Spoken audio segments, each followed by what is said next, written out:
Good evening, wrestling fans. Welcome to Evolution of Pro Wrestling. I'm Lewis, and this is Jay, and we got an exciting topic for you tonight that we had discussed before, but my son wasn't here at that time when we had that topic. But before we get into that topic, WrestleMania. Ooh. Holy cow. Wow. What an event. I can't lie. Without the fans, that was a pretty good event. I'm not gonna lie. It was pretty good. You know, it was definitely different. There was no people around, but it was still good. I still think that the wrestlers put on a good show, even though it was not. No, it was like, that's what I'm saying. Like with an empty arena, everybody knows with WrestleMania, the fans is the one that brings this energy out of you when you're in, when you're fighting. But this one was different. But to me, the best match out of the entire WrestleMania card was the Boneyard match. I'm surprised Undertaker still had it. Undertaker came, like the way the structure that they put it in, and the way that was a nice way to put that. That was a really cool match. Yeah, it was in the cemetery. Hey, Irfan says hello. Hello, Irfan. What up, Irfan? It was difficult to do that type of stuff when it came to that type of match. And the way they did it, like they brought the Undertaker back. The Undertaker came back as the American Badass. He rode his motorcycle. He came Metallica. The way they did it was perfect. The way AJ Styles came out of the coffin when they drove him into the hearse, like just the whole match itself was amazing. I feel like a lot of people had good entrances, though. A lot of people had really good entrances for WrestleMania. People such as Undertaker, AJ Styles. I think Seth Rollins went with his old classic, his white attire and stuff like that. Aleister Black, you should have seen that man's cloak. It was amazing. Well, so everybody had some cool looking entrances, some cool looking outfits on, and it was really good. It was a really amazing event. No, absolutely. For a two-parter event, it was really cool. Firefly Funhouse was also pretty good as well. Like good match. It was unique the way they did it, with the NWO and Bray Wyatt and him coming out with certain characters and stuff like that. It was amazing. It was amazing. It was an amazing thing to do. Yeah. To see stuff like that. Like, I'm like, wow. This is crazy. I'm like, this is crazy, the things that WWE actually had planned. Now, I wish, this virus wouldn't have been going around, because imagine the blow up that the fans would have had. The crowd would have been going crazy if they would have seen these matches in person. But, like I said earlier, it was still a really good event with or without the crowd. And I still respect WWE knowing the fact that they still put on a miraculous show when there's a virus going around and they can possibly be in danger of getting that virus from all that traveling that they're doing. Well, that's pretty much why Roman Reigns backed out from WrestleMania due to the virus. And it's something that needed to be done. I mean, he kept himself safe, though. He was playing it safe. Make sure he doesn't get sick again, since he just went through that thing. Yeah, with leukemia and stuff like that. But other than that, overall, it wasn't the best, but it was good. It was reasonable. Yeah, it was pretty good WrestleMania. So I enjoyed it. I definitely enjoyed it. So, enjoyed it a lot. Jaden, yes, tell them what our topic is about today. Yeah. So today's topic is the most powerful wrestling families in all of wrestling history. Powerful. Keyword there, powerful. Excuse me. And we're not just talking about, like 1, 2. We're talking about many. We're talking about wrestling families that, carried on careers, carried on bloodlines and stuff like that. We're talking about families who stuck together at all times.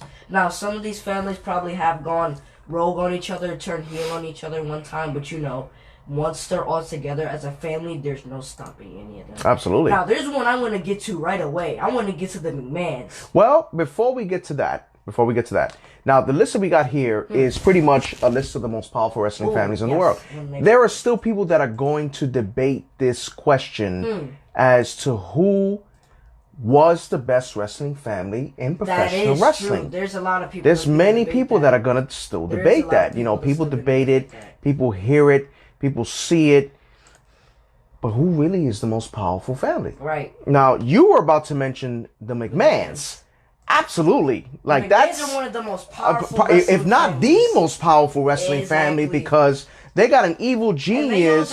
They're all unique in certain ways. Stephanie McMahon is amazing with her character. Stephanie McMahon is just like her father. You're fired. You should have seen Mr. McMahon when he was a little younger, when he actually used to come into the ring and fire people such as Stone Cold. And Shane McMahon is a freaking daredevil. Shane McMahon will put his body on the line for anything. I remember that match that him and his father had, I think, against Triple H and one more person in a Hell in a Cell match. Mm-hmm. Yes, it was an absolutely amazing match. Well, so they were both risk takers. No, they were definitely risk takers. Vince McMahon, pretty much Vince McMahon's motto was, if I can do it, you can do it. Which means he would put himself in a predicament where he would take most of the assault, or he would take most of the things that he needed to do. Right. Brian says Dusty Rhodes and his family. Of course, the Rhodes family. Of course, Dusty Rhodes, Cody Rhodes, Dustin Rhodes. Dustin Rhodes, but also known as Goldust. No, but they were an excellent family. They were. Dusty Rhodes' legacy in this business cannot be duplicated. And Scott Wilder says the Samoans. Absolutely. That's what I'm saying. That's see, but that's what I'm saying. That's the difference in this topic, that you don't know who to compare who to. You don't know which family. Like the Owner family, the Samoans. You have Roman Reigns, The Rock, Pie Chief Peter Maivia in the past, the Great Lake Rocky Johnson, Alpha Sika, Rikishi, Jacob Fatu, the Usos, the independent guys, Alpha Jr. The list goes on and on. Like, what are you gonna do? Rosie, late superstar Rosie, Umaga, the late Umaga. Yes, these guys had it all. You know what I mean? And see, this. I was waiting for this comment to come on there. This family was, to me, without a shadow of a doubt, one of the best wrestling families in professional wrestling at the time. The Von Erichs. Okay, now who are they? The Von Erichs. Unfortunately, they tragically withstood all of them except one. They were pretty much a family from WCCW. That's World Classic Championship Wrestling. When they fought in World Class Championship Wrestling, they ended up going after the Fabulous Freebirds, which is also a great faction. Now, when they were in Texas, they were loved by everybody. Like, they were the superstars back then. Like, the girls loved them, crowds loved them, everything. Unfortunately, their demons got the best of them.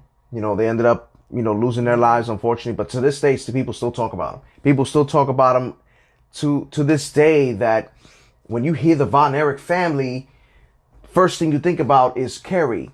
You talk about Kerry, who was it? Kerry, Kevin, David, and Fritz. Fritz was the father. Fritz was an owner of the World Class Championship Wrestling. So that's what makes it so unique, that it's hard not to think about that wrestling family. Yeah. But topic for today is the most powerful wrestling family. Thank you, Alvin, for joining us. Most powerful wrestling families. There's many people still debating. Now, when you mention a family, and this is probably going to be one of your favorites, you got the Briscoes. Oh, yeah. You got Jared and Jack Briscoe, along with second generation wrestler Wes Briscoe. You're one of your favorite wrestlers. You know what I mean? Favorite indie wrestler. Yeah, that's your favorite indie wrestler. You guys are close. When you guys see each other, you guys hug, whatever, say hello. Wes Briscoe comes from a legendary family that has done it all in the WWE, in professional wrestling, period. All over. Right. So, when you're following in that man's footsteps, because he was in TNA. Wes Briscoe was in TNA at a point. I would have loved to see him in WWE, but I guess his father kept him out of there. Political reasons, I don't know what happened, but it was good he didn't. Yeah. Because I think WWE probably would have ruined his career. Probably. You know what I mean? Briscoe's doing good right now. I like the way these people are using him. Now, see, Alvin Cloud just actually beat me to it. The Guerreros of the Hearts. We got those on the list. We're going to talk about that. Now, when you mention the Guerreros, you got Eddie Guerrero, Chavo Sr., Gory Guerrero, Hector Guerrero. All great superstars. But to me, Eddie Guerrero was the best out of all. Eddie Guerrero surpassed everybody. I think one of the only ones, tell me if I'm wrong, was Chavo Guerrero. It was good. The closest one to Eddie Guerrero was Chavo Guerrero. It was Chavo Guerrero. Yes. That's what I'm saying. So when it came to something like that, you know, what is it you're going to do? Right. You know, you're going to... We can't sleep on the Hearts, though. No, absolutely not. Bret Hart, Owen Hart, Jim the Anvil Neidhart, Natalia Hart, Stu Hart, the man that started it all. He used to train people in the dungeon. The man trained the likes of Chris Benoit, Chris Jericho, Brian Pillman. The list goes on and on with the Hart family. The Hart family is a dynasty. The Hart dynasty. You know, they all came out great superstars, which to this day, I still believe that Owen Hart should be in the Hall of Fame. Yes, he deserves to be in that Hall of Fame. I'm sorry. His wife doesn't want it. I understand because of what happened with WWE. But still the man deserves to be in the Hall of Fame. Now, he definitely deserves that, man. Absolutely. Before we continue, guys, please do us a favor. If you don't mind, please share our live video. Put some comments up. Put some posts up so fans can come in and talk with this topic. We like hearing your comments, your opinions, your questions, whatever you want. Feel free to do it all. Please share our feed right now as we are live on Evolution of Pro Wrestling. So as we continue, if you had a chance to see Eddie Guerrero versus Bret the Hitman Hart, would you watch it? Of course I would. Okay, why? Because you're talking about two icons here. You're talking about one of the best technical wrestlers, and you're talking about one of the greatest wrestlers. Eddie Guerrero is also... They're both greats, don't get me wrong, but I feel like Bret Hart is more of a technical type wrestler, and you know Eddie Guerrero is one of those more type high flyer wrestlers. So I would love to see those two go against each other, especially at their primes. That would be an absolutely amazing match. You know, a lie, cheat, and steal, you know, versus, you know, Bret the Hitman. The best there is, the best there was, the best there ever will be. So and Brian mentioned a comment. He said we can't wait to see the Dark Side of the Ring Owen Hart episode. Now, what he's talking about, fans, there's a thing called the Dark Side to Wrestling. There's season 1 and season 2 now that they mention about past history with tragedies. Owen Hart was one of them. Unfortunately, Owen Hart fell from the ceiling, 75 feet in the air, hit the ring turnbuckle, and he died on impact. Unfortunately, you know, it was an accident. It was a dumb accident. We still don't know what happened. You know, they're still investigating it. Who knows? With this episode, we actually might know everything that's going on. So, Alvin Cloud says, I think a future family dynasty will be the Hardy Kids. Absolutely. Listen, the Hardy Boys are an excellent team. They're an excellent family together. Matt and Jeff, they're great superstars. Team Extreme. But I don't think they can live up to the boots of the families like the Guerreros or the Owner family or the Hart family. The DiBiase family. The $1 million family. The $1 million family. Ted DiBiase Jr. and Sr. DiBiase alone. The $1 million man. Ooh, man. The $1 million man he's a Hall of Famer. The man was an excellent wrestler in the ring. He was an excellent wrestler. He was an excellent heel. He was. And I used to love his character. All the time. They could have did better with Ted DiBiase Jr. though. Well, they did, but I think they did at a point, but I think he got hurt. At the start. He got hurt, and then pretty much they just... He lost his chance. He lost his chance after that. I feel like his career went downhill when he joined Legacy. Legacy. Actually, no. I think he was getting known since he was with Randy Orton. I think he was getting known, but like after Legacy, like all that situation happened with Legacy, that's when like everything started going downhill. Because once Legacy formed as one, you know, that was when he had the pop, and so did Cody Rhodes. Well, when you mentioned about Randy Orton, which brings us to another family that Brian just mentioned, the Orton family. Cowboy Bob Orton Sr. and Randy Orton. Cowboy Bob, I used to love Cowboy Bob Orton. With that little cast that he had, he used to go out there with Roddy Piper and Hulk Hogan, Don Morocco. So he used to fight the legends. Like the legends. He fought the legends. Like Jimmy Snuka. He fought all these guys.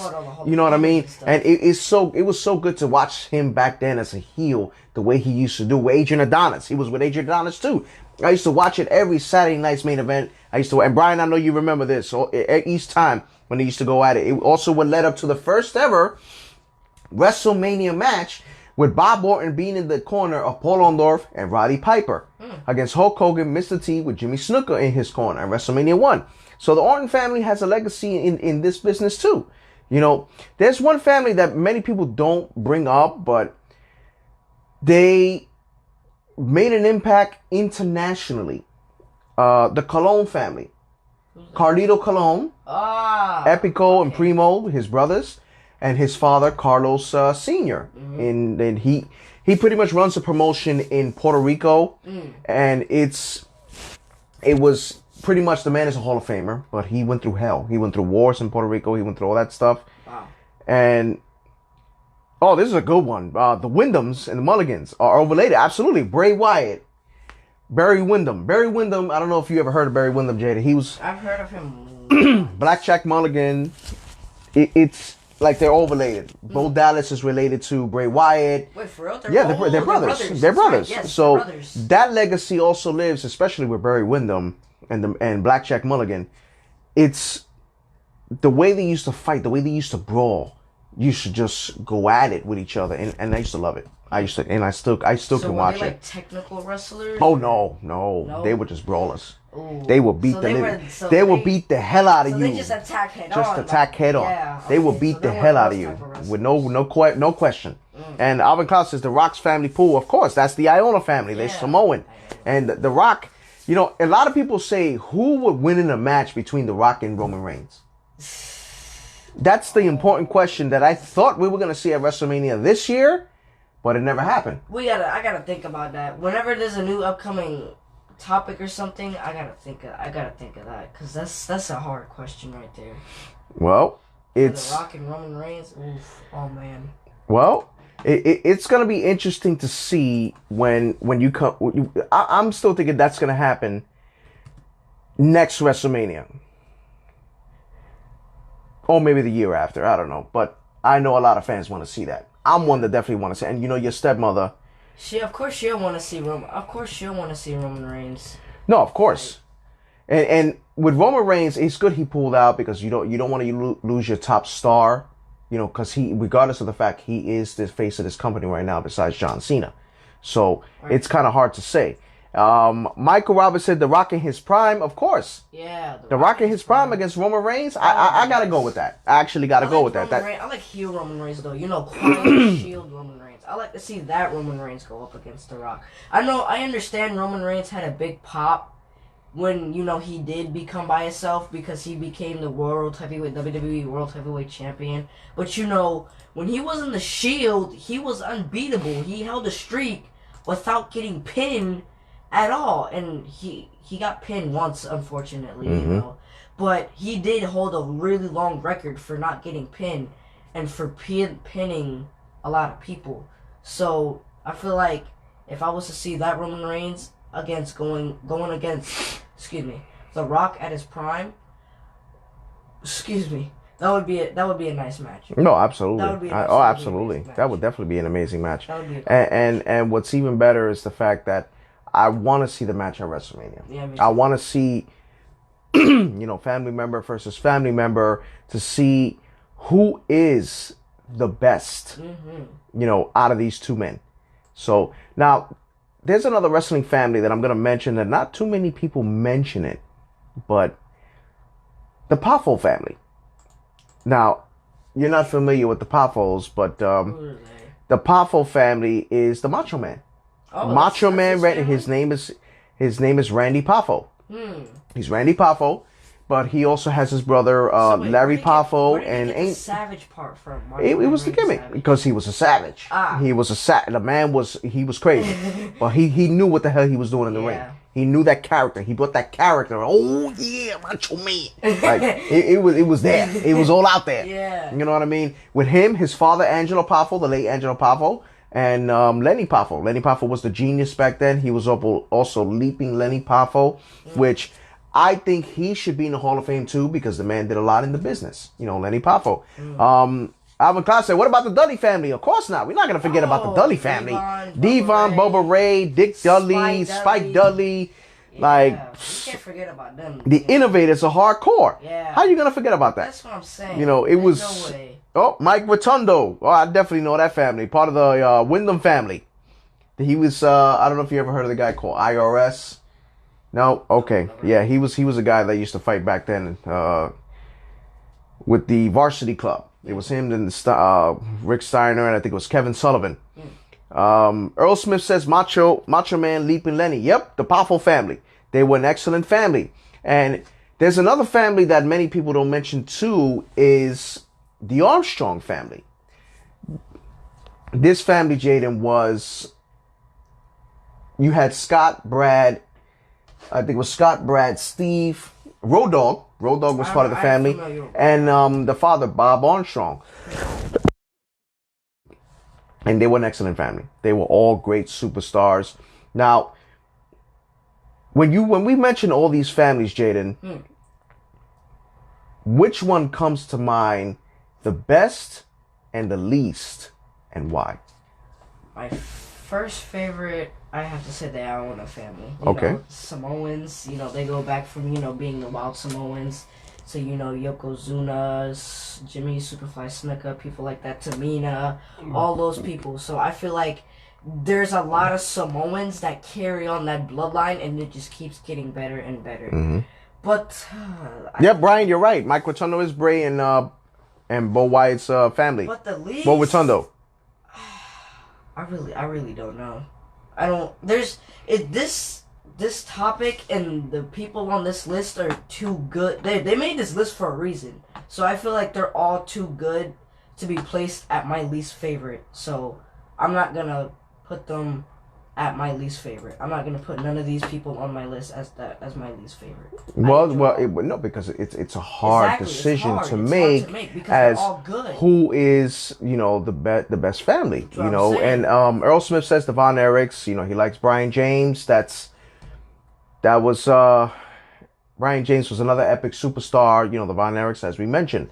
Now, I would have loved to see 3 members of the Shield go up against the Von Erichs in their time.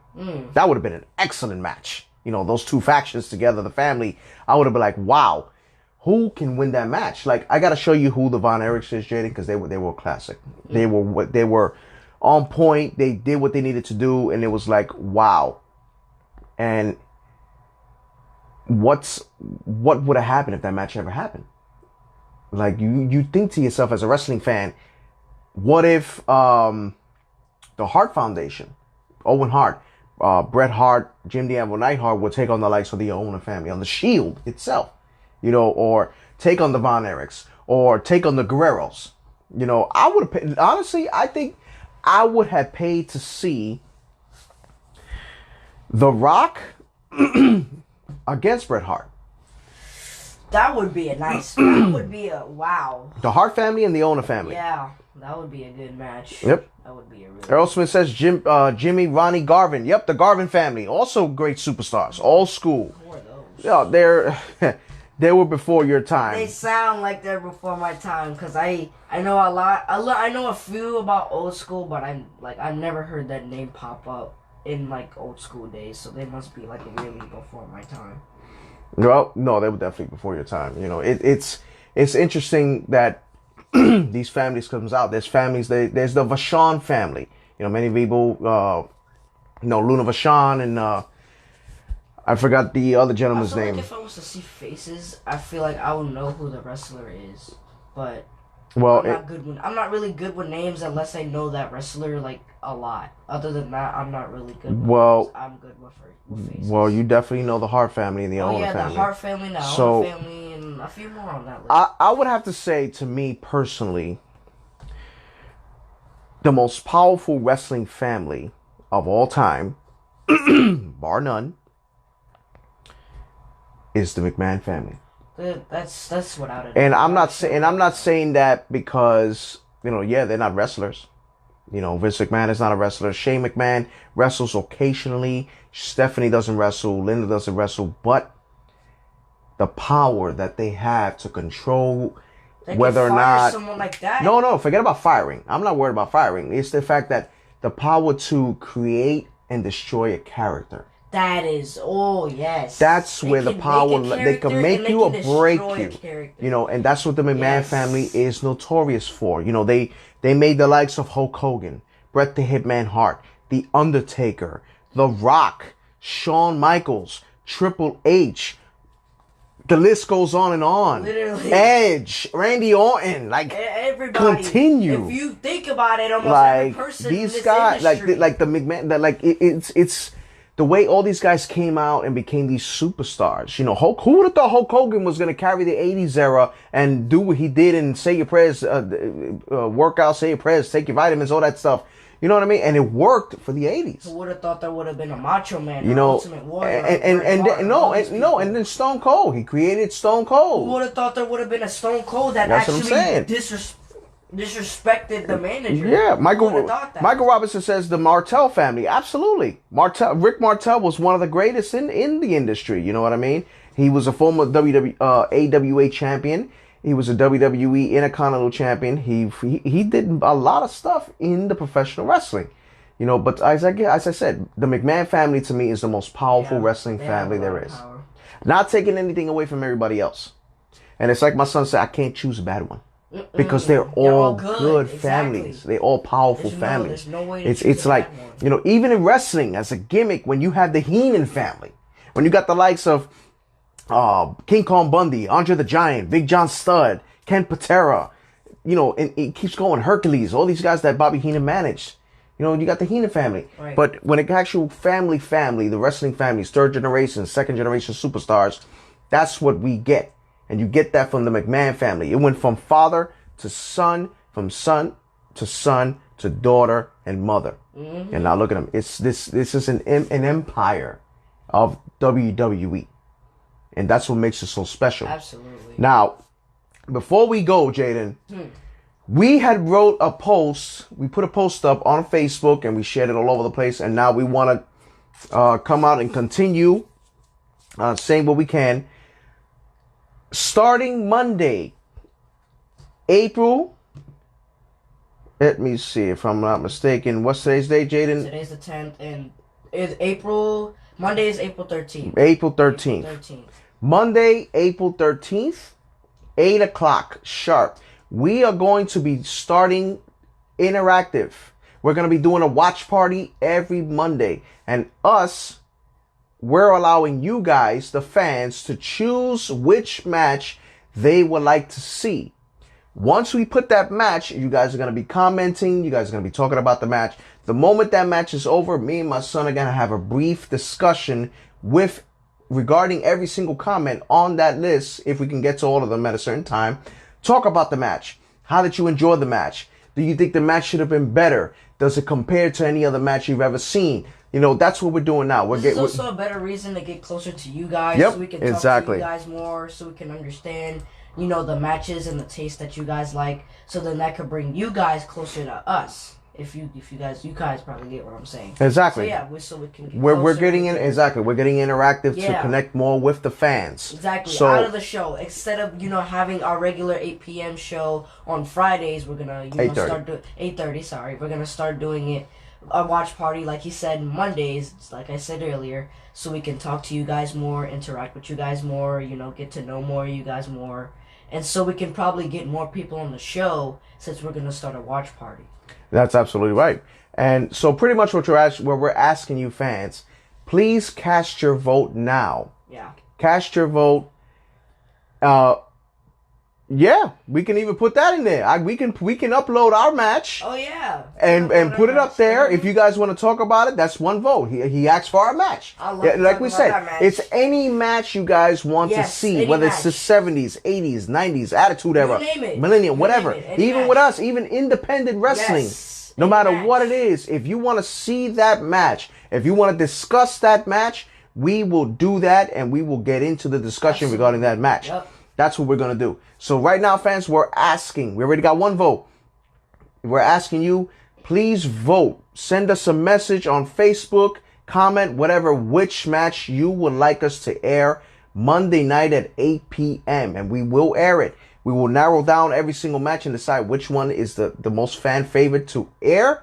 We're going to do it and we'll take it from there. We're going to see how this is going to work, how this is going to work, how we get into connection with you guys. We're excited. We're definitely excited to interact with you guys, interactive with everybody. So please do that. And also please share this live feed with your friends, family, whoever's watching, whoever's into wrestling. Have them come in. Let us in, and just let us talk. Let us talk about wrestling. So, but that's all for we have for today, fans. Next week's topic, the best and worst title holders in professional wrestling. Pretty much with that topic is who should have not wore the belt for so long, whether it's WWE, Intercontinental, United States, Tag Team, whatever, in any organization. You, the fans, decide why you going to go. See, Michael Robinson says Jason Dugan against the Pope. Yep, we can definitely upload that one too. Weren't we at that event when that match happened? No, we weren't. Unfortunately, we couldn't make it. We went out of town that day, but we definitely gonna, look at that. We got 3 matches already because Alvin Clyde asked me for one yesterday. So we got 3 matches so far that we're narrowing down, that we're gonna write down as to what we're gonna put down. So as I mentioned, fans, before we go, we're starting Interactive Monday watch party. You choose the match. You guys vote. We narrow it down. Whichever match has the most fan base, we are gonna put it up on a watch party. You guys can comment, talk, whatever you want to do. The moment that match is over, we will have a brief discussion about the match, how you feel about it, etc., etc. We will get into that the moment it comes. Yep. So please feel free to message us on Evolution of Pro. Oh, Taker and hey, Mankind in Hell in Cell. I know. We definitely got a lot of comments with that one. So we got 4 matches right now that we need to write down. And we're gonna narrow it down. Me and my associates are gonna narrow it down from those matches which one we think we're gonna put up on there. And when it comes down to the most fan base, we're gonna cast a vote. We're gonna have people vote on which match they want to see. Whoever wins that vote, that's the match you're gonna see on Monday night. I'm excited, Jada. What about you? I'm really ready. I'm definitely ready for this. So, but fans, we are happy that you are here with all this pandemic stuff. Also, just not to be off topic, but today is Good Friday. Many know what Good Friday is. This is the time where Jesus died on the cross, and we give our thanks to Jesus. Even though with everything going on, we know He has our back. We know He has the world covered, and we're just gonna get over this pandemic and coronavirus, just like everything else we done been put in front of us. So. Fans, we thank you for watching. As always, follow us on Facebook, Instagram, YouTube, and Twitter. And as always, subscribe to our YouTube channel, Evolution of Pro Wrestling. And we ask you, if you have any comments, concerns, or any topics you guys want to see, please feel free to email us at evolutionofprowrestling@gmail.com. Or you guys can message us and tell us the topic that you want. And believe me when I tell you, we will put the topic up there. From all of us here, from myself, Louis, my co-host, Jay, and my producer and director, my lovely wife, Yesenia, thank you guys for joining us. We'll see you Monday for that little brief conversation, an interactive show of our watch party. See you then.